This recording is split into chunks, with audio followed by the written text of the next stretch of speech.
Baie mense kom met die vraag, pastoor, mag ek sekere voorwerpe in my huis hê? Hoe weet ek of daar iets in my huis is wat 'n deur oopmaak vir die vyand? En dis 'n legit question. Nou, party mense gaan heeltemal mal en hulle gooi left, right en center goed uit.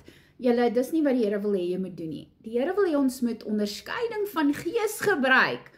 Is daar sekere goed wat ons onwetend in ons huis kan hê, wat bindinge kan veroorsaak en deure kan oopmaak? Ja, natuurlik.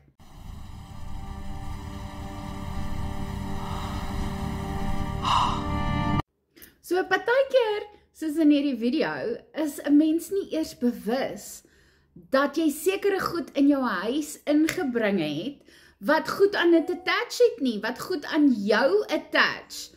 So as jy belangstel om meer te leer oor hierdie tipe goed, reik asseblief uit in ons Warfare kursus, is 5 weke, waar ons leer oor goed soos soul ties, generational curses, demonic attachments, en goed soos hierdie, goed wat jy in jou huis kan hê, wat demonic attachments aan het, waarvan jy nie eers weet nie.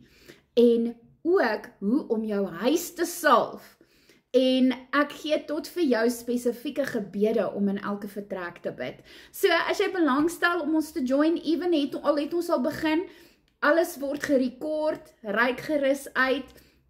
Ek sal vir jou die inligting en die onkoste en alles stuur, en jy kan dit op jou eie tyd doen.